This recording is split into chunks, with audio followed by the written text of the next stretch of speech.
Salam sejahtera Bapak Ibu serta saudara-saudari semua. Untuk mengawali renungan tentang firman Tuhan ini, mari kita bersatu di dalam doa. Tuhan Allah Bapa di surga yang melebihi segala akal, hati, dan pikiran kami umat manusia, berfirmanlah kepada kami sebab kami bersedia untuk mendengar, dan atas pertolongan Roh Kudus mampukan kami agar boleh melaksanakan firman-Mu ini dalam kehidupan sehari-hari. Di dalam nama Tuhan Yesus kami berdoa. Amin. Sebagai nas renungan firman Tuhan pada hari ini diambil dari Mazmur 2 ayat 6 hingga ayat 8 yang berbunyi, Akulah yang telah melantik Rajaku di Sion, gunungku yang kudus. Aku mau menceritakan tentang ketetapan Tuhan. Ia berkata kepadaku, Anakku engkau telah kuperanakkan pada hari ini, mintalah kepadaku, maka bangsa-bangsa akan kuberikan kepadamu, menjadi milik pusakamu, dan ujung bumi menjadi kepunyaanmu. Sebagai tema yang diangkat dari nas renungan kita adalah Raja di atas segala raja-raja yang dilantik dan bertahta di Sion. Renungan tentang firman Tuhan di dalam nubuatan yang ditulis oleh penulis Mazmur sebagai nas renungan kita pada hari ini adalah bahwa Tuhan Allah sendiri yang menyampaikan bahwa Ia akan melantik Raja di Sion, gunungnya yang kudus. Raja tersebut adalah merupakan anak Allah yang juga bertindak sebagai Mesias dan juru selamat umat manusia. Dialah Tuhan Yesus, Sang Putra Allah yang telah datang menjadi dan sebagai Raja segala raja-raja, dan kekuasaannya meliputi seluruh bangsa-bangsa di dunia. Bahkan kekuasaannya bukan hanya di dunia ini saja, melainkan juga di seluruh alam semesta di surga milik kepunyaannya. Dialah yang menjadi hakim, menentukan orang yang akan diperkenankan untuk menjadi warga surga.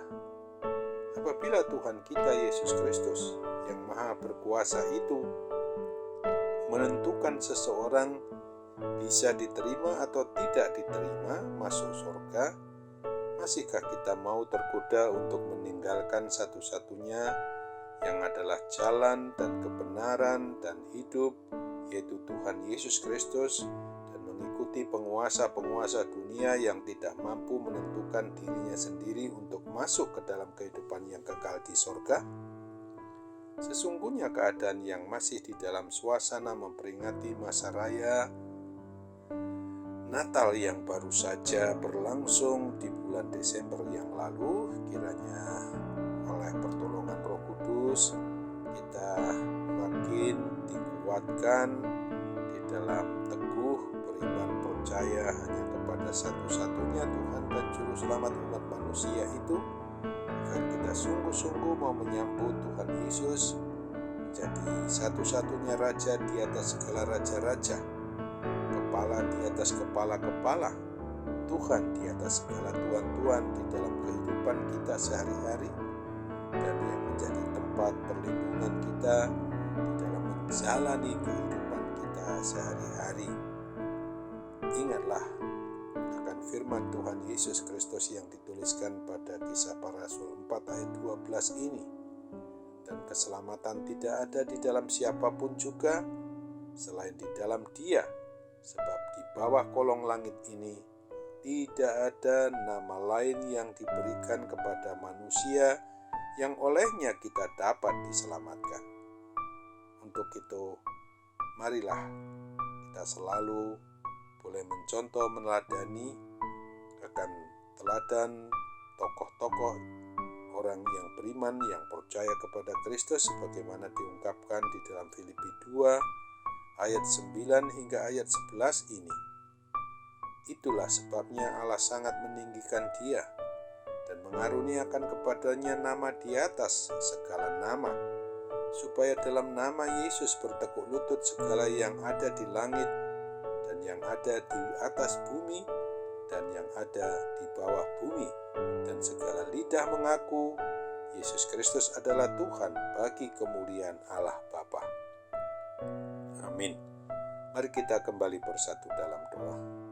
Tuhan Allah Bapa di surga, Bapa yang kekal, kami bersyukur untuk firman Tuhan yang mengingatkan kepada kami bahwa apabila nubuatan sebagaimana yang dinyatakan oleh si pemazmur tentang raja di atas segala raja-raja, kepala di atas kepala-kepala, Tuhan di atas tuan-tuan di muka bumi ini, sesungguhnya Dia akan bertahta memerintah di Sion, suatu gunung yang tidak akan terjangkau selama-lamanya oleh umat manusia yang tidak mau percaya kepadanya, karena Sion adalah tempat kediaman Allah di surga yang maha kekal, yang memang sungguh-sungguh telah menyatakan diri di dalam Yesus Kristus yang adalah Tuhan dan Raja dan Kepala atas diri kami umat-Mu ini.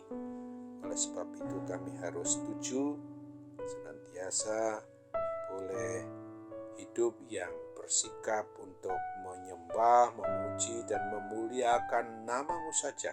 Untuk kami senantiasa beritakan kepada semua orang yang dapat kami temui, yang dapat kami jangkau, sehingga ketika mereka semua sudah mendengar, sudah menerima, maka akan memperoleh keselamatan yang kekal yang sudah dijanjikannya.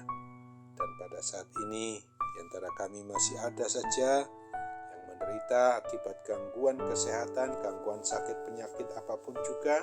Kami mohon oleh pertolongan kuat kuasa-Mu, membuat kami boleh dipulihkan, disembuhkan dengan mujizat kesembuhan yang pasti terjadi oleh pertolongan Tuhan saja di dalam Yesus Kristus dan dalam persekutuan Roh Kudus. Sambutlah doa kami Bapa, kami bermohon dalam nama Tuhan Yesus Kristus saja. Amin.